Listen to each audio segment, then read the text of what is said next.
Goblin Ashkel. Apologies, Tommy Arish. There, I actually, when I had the microphone switched off the last time, which I'm going to have to apologise for. Thank you very much, Johnny Tat, for telling me about the microphone being off. I actually forgot to mention a few other things about the site. I was actually in the middle of speaking about them with the mic turned off, but at least they're on now.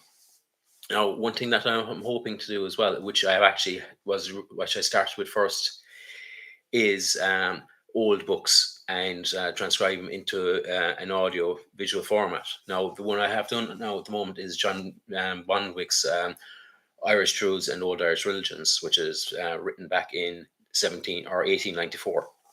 Now, this was at the time of the Celtic Revival in Ireland, in which the literary revolution was created by the likes of Lady Gregory and W.B. Yeats. And this brought on a lot of ideas where they had only so much information, especially with Professor Curry at the time. And which was the limited archaeological evidence they had. Now, bear in mind, in Wales, 100 years previously, they had their Celtic Revival and the Druid Revival as well, in which they were trying to recreate events of the past. But there was holes in the whole ideologies, so they had to fill them in by using current types from other countries. Which, sorry, excuse me 1 minute.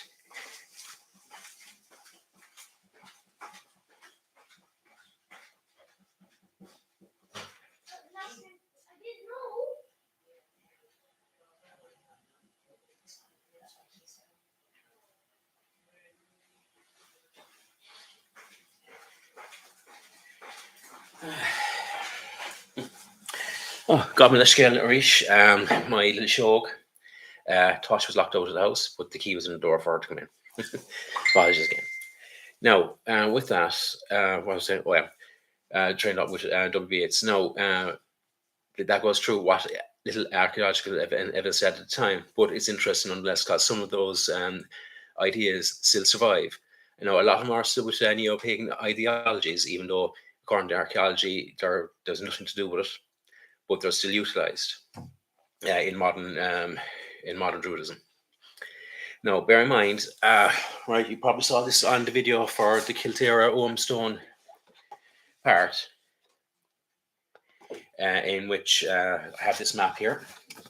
Now, I got this map last Bealtaine. I was down in Waterford County and came across a heritage group who go around. They actually create this map by go around various archaeological sites around West Waterford, and they actually came up with a good few things. They found a sanding stone, non-ornamental one, in which there was a late Bronze Age burial pot in the bottom. Now, they dug it up, and it was donated to the Irish Cork Museum. Now, that's another thing as well I'll be doing at a later stage. I'm hoping to do a live video of going around Cork Museum, in which you get to get all the heritage parts. Now, I have a little fairy bugging me. Yes, sweetie. Can you put a pen to me? What? Yeah, honey. No, please, no. This is not a good time now, okay? Okay, 2 minutes. Wardrobe malfunction on a child. Can do them in here. Yeah, you have.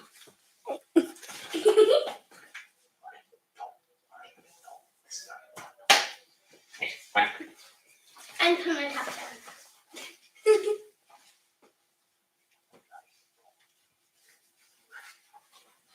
Now, posh tea and Lanny. That's funny having. Now, sorry now. So back to where we're talking about. Now, I have a large library here at home. I have a huge e-library, and I also have very hard to get books. And also, there's these ones that I picked up by accident in old bibliotheques or old bookshops. Now, always support your local bookshop. You never know what you find there. This one, for example, The Druids by Professor Pickett. Now, this is pure archaeology, written in the 70s. And now he's got a gripe against Neo-Druidism. And he literally tears them apart, which he kind of says, well, actually, it's an interesting theory. You have Druids as is, which is the archaeological evidence, and then you have Druids as wished for, where we have this complete ideology of what Druids are, and we can't accept it can't be any other way, even if the evidence is showing plainly in the face that's not that. But he goes through that now. I'll be going through this eventually. I'll be getting to this, and I'll be transcribing it into audiovisual format as well. One book that's available, Mythical Ireland. Very good book, mainly based on Vine Valley, by a reporter. Really, it was written by, not really a historian, but he's an amateur historian like myself. Another good example of what I have in my library. This one here, Old Ways and Old Secrets. And she is actually photographed here at a standing stone, which I have gone to quite often. And that is one of the standing stones of Binala up north, Cork. And now this one, this is very hard reading. These is the Annals of the Four Kingdoms by the Four Masters, the same Four Masters that put together the Labor Gabala. The original one, not the one that has been completely padded out right up to the 14th century. But I will actually be doing the original one on audio and video here as well, and that'll be an interesting one to go through, because when you go through it, you'll see you actually question yourself, because the version that we're all familiar with of the Laura Gabala, or the Book of Invasions, in which you have the Caesarian, the Palmorian, the Fomor, the Nemedian, the Verbulog, the two a day, and in the Children of Mill. Now it all starts off very biblical, and then goes on to the story of the Gaels, as they are coming of the Gaels, as they put it. Now it's actually interesting that 4 centuries later, that there's parts in 4 centuries later that never existed in the one that was first written, which makes it quite interesting. Like, for example, the 4 treasures. You have the never-ending cauldron. You have the Cleave Solace, and you also have the spear. And with that as well, we all know the Liafal, or the Stone of Destiny. Now, Stone of Destiny is actually the only one that's mentioned in the original writing of the Four Masters. The 14th century has the 4 treasures, but there's only one of the 4 treasures that's ever mentioned on it. And what's interesting is, I never brought the book here, but there is this book. I'll just bear with me 2 seconds and I'll get it.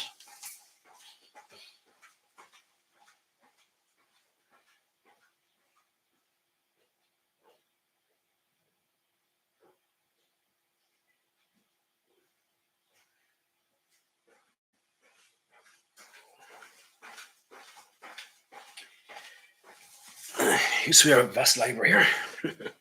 Now, this one here, Ireland's Immortals, by Mark Williams, Professor Mark Williams of Oxford University.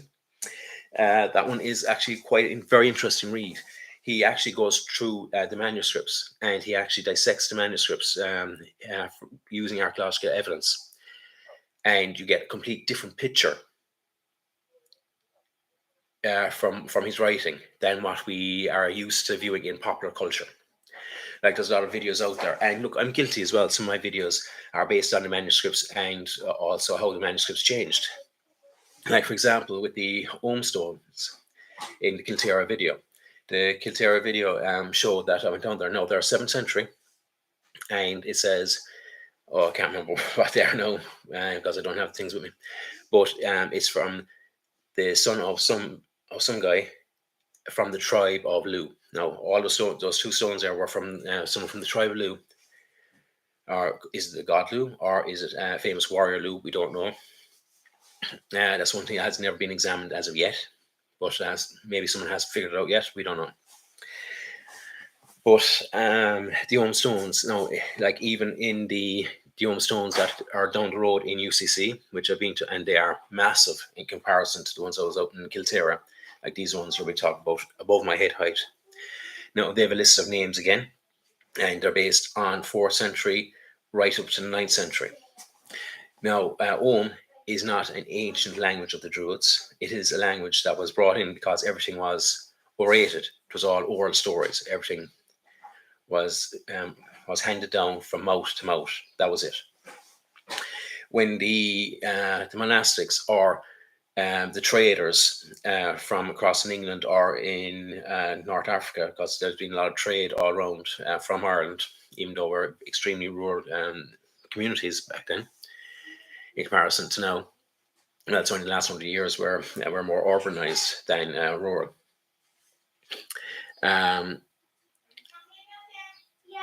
Basically, what we have is, sorry, I'm not losing my train of thought here because you probably can hear kids running around in the background, but it's not great. And it's always the same in this household. What was I talking about? Oh, it's amazing how you lose your train of thought when they get going. Get distracted very easily with them. But look, my niece and my daughter are running around. They're 8 and 10 lunatics. Trying to mark the Ohm stones. So basically, it was it was an answer to the Latinization. Now, the alphabet figures are completely different to the Ohm figures. There's a lot of letters that don't appear in the Ohm alphabet, mainly because Ohm is very phonetic. And also Ohm is not all trees. Like there's other ones. There's ones in relation to a bar of gold, to fire, to a flame. They're not all tree related. So this is something that happened with the Book of Ballymote, which is 14th century, which was written 5 centuries after the use of Ohm died out. But I will actually be doing a video on Ohm later on, in which I'll go through all the different symbols and what they correspond to, because it was used side by side. Now, always with every Ohm stone that's found, it's always commemoration, like such the territorial marker of such a tua or tribe, or this guy was buried here. Basically, that's what they were for. They weren't used for anything else, according to archaeological evidence. Now, although some people will argue with me on that, saying, "Oh, but if I go back to the mythologies, like if I go into the wooing of Emer," no, sorry, not the wooing of Emer. Sorry, voice going. A few tales back in the mythological cycle, or the early cycle of mythology. They're stating that Ohm was written by Druids. Yes, it does state that, but this is our problem. The problem is that how old is that story? Now, it's belongs to a certain book. This book was written in maybe the 13th century, 14th century. But if you go back to earlier editions, there's no mention of Ohm being written. Basically, he wrote a spell in Ohm to entice a certain person. But if you go back to the original, basically he uttered a prose of spell work. It was oral, not written, in the earlier versions, whereas the later versions is written in Ohm. But you have to remember that these are stories that have been rewritten, and they've been padded as they were written. Main reason for the padding is that it was kind of more like a copyright. Like you sat down, you wrote out copies, then you go to a different monastic later on, you couldn't have the exact same writing as this monastery. So they're going to add a few other details and say, "Oh no, it's not the exact same, is it? See, I'm not copying it." That's what the archaeological assumption is of why it kept changing and changing and changing. But also, if you look at Chinese whispers, what comes out as the original 2 people that were talking, down the line 14 people forward, then it's a completely different story. It's been added. The tale has had legs added to it as such. Now, for those who are watching, thank you very much, Gurmagat, and hopefully now in the next couple of months, I'll be able to, there's one place I'd love to bring you as well, to the seat of the Munster Kings, which is the Rock of Cashel. Now, there is a very old cathedral up there, and it's in ruins, but it has a lot of history. As said, this is where Brian Brew was ordained High King of Ireland, This was the original seat of the High Kings of Ireland until, because of politics, one family wanted to have the High King of Munster, but they sold it to the church so that basically they couldn't be usurped. So the church owned the site, so they couldn't be fighting over it. If you get me, to be no fighting on holy ground. So that way, then they won't be fighting for contests of High Kings. But I'd love to actually bring it there, because there's a beautiful little folk museum there where they actually have what's called bog butter. Now, this is about thousands of years old. It's butter, early butter, but it's been fossilized. And this is actually one of those, instead of looking through a glass case, you're actually allowed to handle it. So hopefully I'll be able to show you all this at a later stage on live videos. As I said, I'll be hoping to bring it to Cork Museum. Maybe I'm hoping I can actually get permission to go back to UCC into the chamber, the stone chamber, in which you have all these beautiful Oma stones on display. I'd love to. I'm hoping to do this in a future date for you. There's quite a lot of things that I really want to do, and hopefully I get around to do them. So thank you very much. For those of you who have already subscribed, Gur Mil Mahagut, really appreciate it. And hopefully now I can fulfill all my promise and doing all these things I'm talking about right now. Okay, Gur Mahagut, August Slán.